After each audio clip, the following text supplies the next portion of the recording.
বক্তব্য দিয়েছেন। এখন আসবে তিন্নি চাকমা।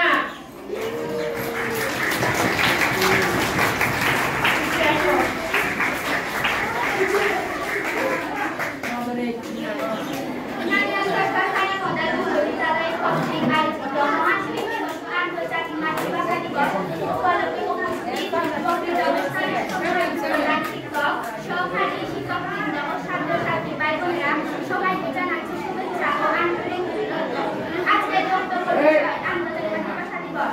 মহান 21শে ফেব্রুয়ারি আন্তর্জাতিক মাতৃভাষা দিবস। 1952 সালে এই দিনের গোটা বিশ্বকে অবাক করে মায়ের ভাষায় সুবিধা সে দপ্তরে দেখিয়েছিলেন বাংলাদেশের সূর্য সন্তানরা। তাদের এই নিঃস্বার্থ আত্মত্যাগে আমরা পেয়েছি অমৃত সমূহ মায়ের ভাষা, তাদের ভাষা, গানের ভাষা, আবেগের ভাষা এবং বাংলা ভাষা। তাই একুশে আমাদের চেতনা, একুশে আমাদের প্রেরণা, একুশে আমাদের অহংকার। একুশে এই দিন চলে আসলে আমাদের মনে অন্যরকম এক আনন্দ এবং কান্না পরিচয়। কেননা এই দিন আমরা বাংলা ভাষাকে রাষ্ট্রভাষা করেছি। আবার এই দিনেই আমাদের দেশের অনেক যুবকদের প্রাণ দিয়েছে। এই একুশের দিন চলে আসলে আমরা সবাইকে শুভেচ্ছা ও বার্তা জানাতে চাই। অনেকেই অনলাইনে অনুসন্ধান করেন 21শে ফেব্রুয়ারি নিয়ে শুভেচ্ছা ও বার্তা। পৃথিবীতে বাংলাদেশের একমাত্র রাজ্যে মাতৃভাষার জন্য প্রাণ দিয়েছে। 1947 সালের 17 আগস্ট পাকিস্তান স্বাধীনতা লাভ করে এরপরই পাকিস্তান সরকার উদ্যোগে রাষ্ট্রভাষা করার উদ্যোগ নেয়। এই জন্যই আমাদের বাংলাদেশের অনেক যুবকরা বাংলা ভাষার জন্য রক্তদান করেছে। প্রতি বছর 21শে ফেব্রুয়ারি আমরা ভাষা শহীদদের স্মরণ করি। তাদের আত্মার প্রতি শ্রদ্ধা জানিয়ে শহীদদের বিরুদ্ধে ফুল অর্পণ করে থাকি।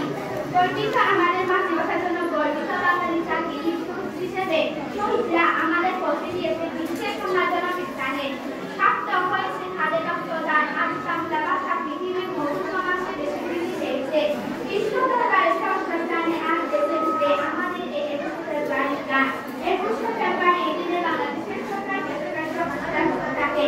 এই দিন থেকে শহীদ মিনারে শহীদদের শ্রদ্ধা জানানোর জন্য আমরা সবাই দিয়ে থাকি। ধন্যবাদ।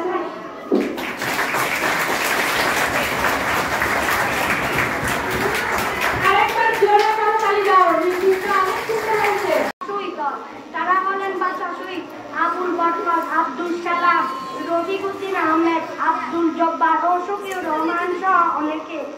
শেষ পর্যন্ত বাংলা ভাষার অধিকার রক্ষার দাবি পাকিস্তান সরকারকে মানতে বাধ্য। অন্যায়ের কাছে মাথা নত না করে আমরা বিজয় হচ্ছিলাম।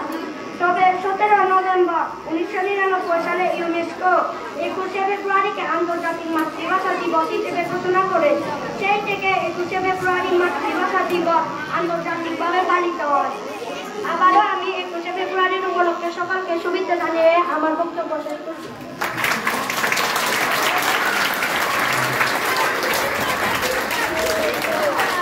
আমাদের প্রথম পর্বের অনুষ্ঠান আলোচনা সভা প্রায় শেষের পথে। এই ভাষা আমাদের কি হবে? মাতৃভাষা।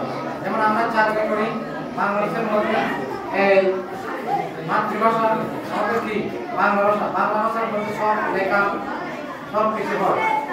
সেই জন্য তোমরা আরো পরবর্তী পর্বে সাংস্কৃতিক অনুষ্ঠান আছে। সাংস্কৃতিক অনুষ্ঠান আমি দেখার সময় ঠিক করে আমি কাজে ব্যস্ত আছি, আমি বিশেষ করবো না। আমাদের আগামী 21শে ফেব্রুয়ারি এই শুক্রবার সকল ছাত্রছাত্রীরা মাঠে এখানে স্কুলে আসবে এবং উপজেলার মাঠের মধ্যে থাকবে, অংশগ্রহণ করবে। চিত্রাঙ্কন প্রতিযোগিতা আছে।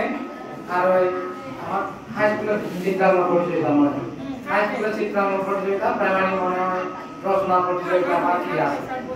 তো এই সবাইকে আমি একটু স্মার্ট সফল করার জন্য আমার সকল সহকর্মীবৃন্দ এবং প্রান্তীয় ছাত্রছাত্রীবৃন্দ 21শে ফেব্রুয়ারিতে অংশগ্রহণ করার জন্য আমি সবিনয় অনুরোধ জানাচ্ছি এবং পরিশেষে সবাই সুস্বাস্থ্য কামনা করে এবং শুভ কামনা করে আমার বক্তব্য এখানে শেষ করছি। ধন্যবাদ।